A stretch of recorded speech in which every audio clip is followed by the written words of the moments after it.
உயர்கிறான். ஆராயாமல் தீர்ப்பு அளித்ததாக அரசன் மீது குற்றம் சாட்டும் கண்ணகி தன் காற்றிலமை கொண்டு தன் கணவன் கள்வன் அல்லன் என்பதை உணர்த்துகிறார். அரசனுக்கும் கண்ணகிக்கும் நடக்கும் உரையாடலே இங்கு பாடமாக அமைந்துள்ளது. அரசே அரசே, நம் அரண்மனை வாயிலும் அழுத கண்களோடு தலைவரி கோலத்துடனும் ஒரு பெண் வந்து நிற்கிறாள். அப்படியா? அந்த பெண்ணிற்கு என்ன தெரியுமோ என்று கேட்டாயா? கேட்டேன் மன்னவா. அதை பற்றி உங்களிடம் தான் கூற வேண்டும் என்று அவள் உங்களிடம் நீதி கேட்டு வந்திருப்பதாக கூறினாள். நீதி கேட்டு வந்திருக்கிறாளா? சரி, அந்த பெண்ணை உள்ளே அனுப்பு. இளங்கொடி போன்ற பெண்ணே, இளங்கொடி போன்ற பெண்ணே, அழுத கண்களுடன் எம்மை காண வந்த காரணம் என்ன? நீ யார்? உனக்கு என்ன வேண்டும்? ஆராயாது நீதி வழங்கிய மன்னனே, என்னையா யார் என்று கேட்கிறாய்? சொல்கிறேன் கேள். உலகம் வியக்கும் வண்ணம் ஒரு புறாவுக்காக தன் உடலையே தந்த சிபி மன்னனை பற்றி நீ அறிவாயா? பார்ப்போற்றும் பசுவை மக்கள் தெய்வம் என வணங்க அதன் தந்தை தேர்காலில் ஏற்றுக்கொண்ட தன் மகனையும் அதே தேர்காலில் ஏற்றுக்கொண்டாரே மனுநீதி சோழன், அவனை பற்றியும் அறிவாயா?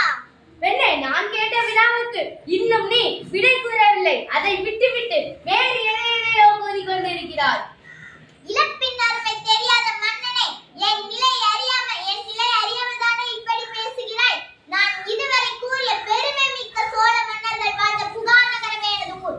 அவ்வூரில் பழியில்லா சிறப்பினையுடைய பெருமை மிக்க மாசாத்துவானின் மகனாகிய கோவலன் என்பவரின் மனைவி நான். ஓ, இப்போது புரிகிறது. அந்த கோவலனின் மனைவியா நீ?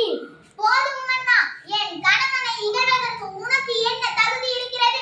ஊழ்வினை பயனால் ஊருக்கு வந்த என் காற்றிலமே விற்க வந்த என் கணவனை அநியாயமாக கொன்றாயே, நீ செய்த தகுமா? பெண்ணே, போது நிறுத்து. கல்வனை கொல்வது பெண்ணே, போது நிறுத்து. கல்வனை கொல்வது கொடுங்கோலன்று அஃது ஏற்புடையது, அஃது அறநெறியமாகும். இதை எல்லாரும் அறிவார்களே, உனக்கு தெரியாதா?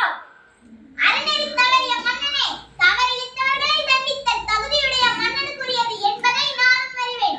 ஆனால் நீ கூறுவது போல என் கணவன் கள்வன். அவனிடம் இருந்த சிலம்பு அரசிற்குரிய சிலம்பென்று, அதன் நினைச்சிலம்பு இதோ என்னிடம் உள்ளது.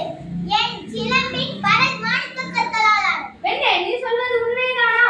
உண்மையாயினும் அரசிக்குரிய சிலம்பு பரல் முத்துக்களாலான ஆண்டோர்களும் சான்றோர்களும் நிறைந்த இந்த அவைதனிலே உண்மையை உணர்த்துகிறேன். யார் எங்கே? அரசிக்குரிய சிலம்பை கொண்டு வாருங்கள்.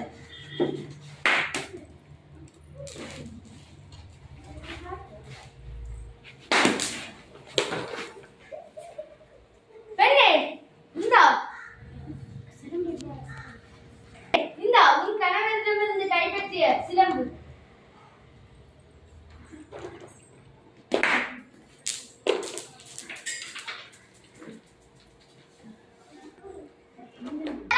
என்று உன்னை கூறிக்கொள்ளும் மன்னனே, ஒரு தவறும் செய்யாத என் கணவனை அநியாயமாக கொண்டது உன் அறநெறிக்கு இழுக்கு என்று இதோ மெய்ப்பிக்கிறேன். இங்கே பார். தவறி வைத்து விட்டேனே. பிறர் சொல் கேட்டு பெரும்பிழை செய்தேனே. பிறர் சொல் கேட்டு பெரும்பிழை பிறர் சொல் கேட்டு யானோ அரசன், யானோ கள்வன், இதுவரை என் குலத்தில் எவரும் செய்யாத பழிச்சொல்லுக்கு ஆளாகி விட்டேனே.